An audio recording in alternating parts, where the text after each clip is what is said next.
You know, all the time I hear at the clinic, you know, when I ask people what their goals are, you know, they say, well, I don't want to look like you, but I want to gain some muscle, I want to lose some fat. And I'm realizing, you know, I mean, and it's kind of the same with me.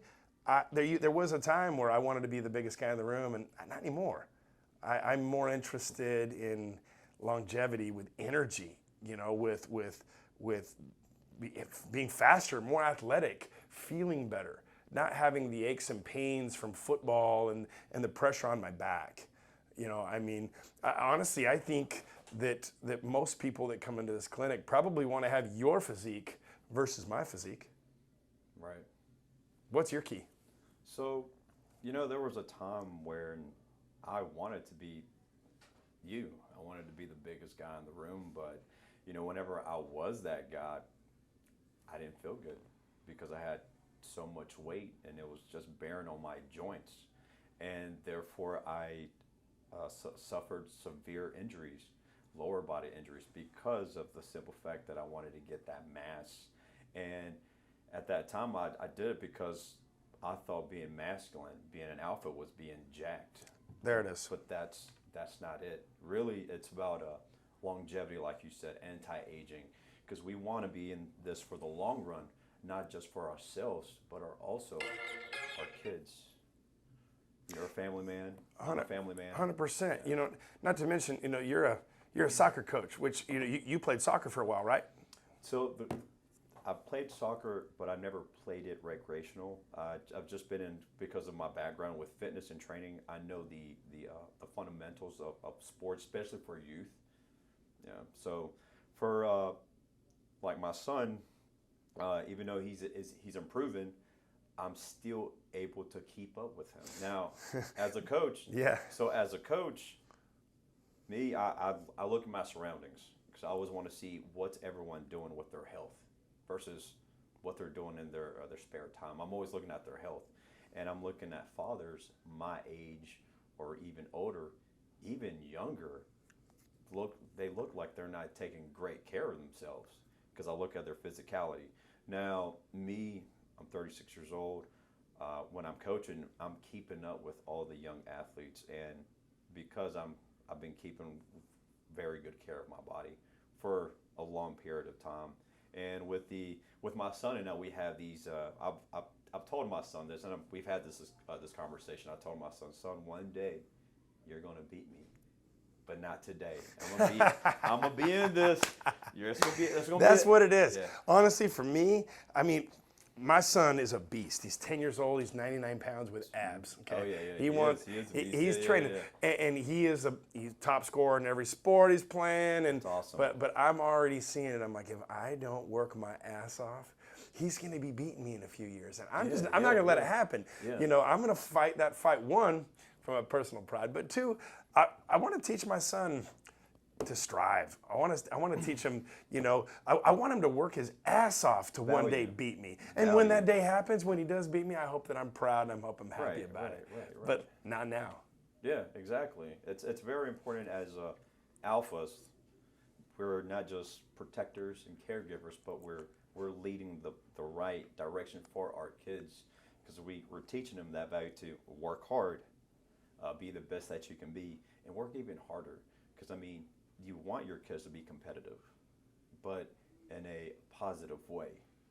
Versus 100%. And I think that's why we kind of, we at Alpha Male, you know, we wrote down our core values and we labeled what is an alpha, because I think that's really what people got to understand. Yeah. Alpha is really, it's everyone being their own alpha. Right. Achieving their potential. You know, I mean, the first principle, the first trait of an alpha is courage. You know, I mean, and people go, okay, what does that mean? But making a decision, making a commitment, it actually takes courage. It does. They say people don't like change. It's because it's uncomfortable. Mm-hmm. And making that decision, whatever that may be, to change your life in any kind of way, if it was easy, everyone would do it. Right. Me personally, when I make a commitment, I want to, you know this, because I run around telling people, I'm going to do this. I'm going to lose 5 pounds. I'm going to gain 3 pounds of muscle. I'm going to read more books. But I say it because it actually places pressure on myself. And one of the things I've learned is some people have a really hard time with that. Is having the courage to make those decisions, But the next principle, the next trait of an alpha is physical prowess, and honestly, that's what I appreciate, a lot about you. I have that look where obviously people go, oh, he probably spends half his days in the gym, which we know is not true, But I see you out on the soccer field, coaching your guys and the energy you have, and then the group workouts that you lead. It really is impressive. No, it's fun. It's rewarding, and again, that's really the message we're trying to instill in all of our alphas, because a bunch of them are just like us. They're parents. And they want to be healthy for them, not just for themselves, but for the long run, to be a part of that family, so they can continue those traits. Yeah. The third trait of an alpha is emotional mastery, and I think that's an important one because it's not associated with the gym or exercise. Yes, those things I believe actually help my emotions.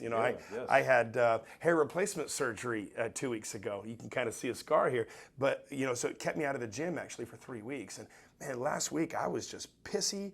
I had an attitude. I was unsettled at the end of the day, and I realized that actually the physical side really helps my mental and emotional side. Right. Yeah, you have to be emotional, because that's a lot of passion comes out of that. So interesting story. So we had in our soccer season, we lost our last game, and half of my kids were crying.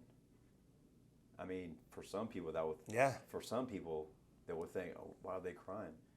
Are they wimps? No, they're not crying. They're crying because it's emotional, because the passion that they had playing the game, they played their butts off.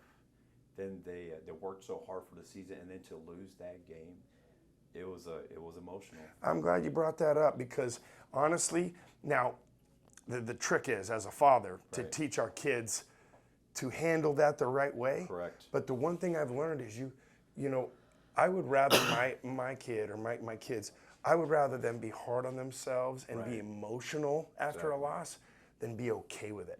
Exactly. Losing sucks. Yeah. And I think losing in life and in games like that is very important. It is. And it's not because, some people go, oh, you need to learn how to lose because you're going to lose. Well, sure, you need to lose, but you need to learn how to lose and learn how to do it gracefully. But you also need to learn how badly it sucks to lose. Exactly. Because it's a lesson versus a loss. I've said before, I think I hate to lose more than I like to win. It gets me. But it has, full disclosure, I was the guy who used to get in fights on the field and make a scene or call out teammates, when they did something wrong. And it's like, that's the old Clifton. Yeah. I've been becoming my alpha, and a big part of that for me is actually emotional mastery. But the next one would be, the appetite. We call it appetite for knowledge and for learning. And I was talking to somebody the other day. Actually, it was my wife, and frequently, she tries to make me stop and smell the roses and see how good life is and see how good things are going, and she wants me to be satisfied. Right. And I had to kind of explain to her. And my wife is very wise, but in this I had to kind of explain that I believe being satisfied and being happy do not have to be connected. Right. I don't know if I'll ever be satisfied. Yeah. But I'm happy. I'm happy as a pig in shit. Right. I'm in my life is so much better than it was 3.5 years ago when I was almost 300 pounds. I was dealing with depression. I was dealing with anxiety. I had bad habits. My health was shit. My blood panel was horrible. Physically, I'm so much better. Mentally, I'm so much better. Emotionally, my family, the relationships I have in my life are better, but I'm never going to be satisfied. Right, yeah. I think that's part of being alpha, is always striving, or as we say, the appetite, hungry. Right. You ever heard that talk by, that speech by Ray Lewis? When he talks about why lion is king of the jungle? Right. When he's not the biggest. The elephant's the biggest. He's not the fastest. The cheetah's the fastest. He's not the smartest. There's multiple animals that have proven to be smarter, Right. but it's the hunger Yeah. that makes a lion king of the jungle. Right. The last one would be sense of purpose bigger than self. Right. What does that mean to you? So, I mean, we want to be selfish, but we can't. We have to really think about others, because again, we're caregivers, we're protectors. So we're doing this for our families, not just for ourselves. We're doing this more for our families, because we want to show them that, listen, with all the values, through emotional mastery, physical prowess, we want to be masters of being able to handle everyone else. We want to be able to help others control their emotions, be passionate about helping others, and it's rewarding when you do that. I'm glad you brought up the selfishness, and I believe that that's put into us by the Creator. Yeah.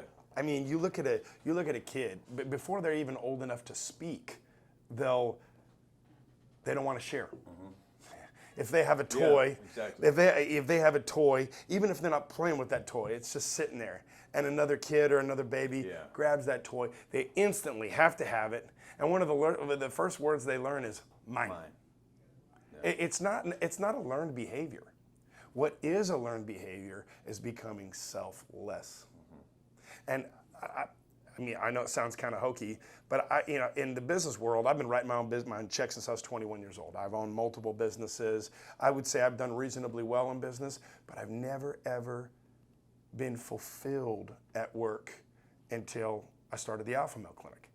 And it's incredible. I couldn't even pay myself for the first 6 to 8 months of opening, but I felt rich watching guys achieve their alpha. Yeah. Not my alpha, theirs. And then defining as we go along. I mean, I didn't have all the answers when I opened this thing up. We had to define what does it mean to be your alpha. And I tell you, I pinch myself every day, because now I actually get a financial payoff and the moral payoff. Right. Yeah. Pretty awesome, right? It is. It's amazing watching the man or the female, the male or the female that walks in here, and we see the start, and then we see the progression, and then we see that they're meeting their goals. But the thing is, again, this is the great thing about working here. We see the hunger for more. Even though they hit a goal, they want to hit more goals. Yeah. That's what it's all about.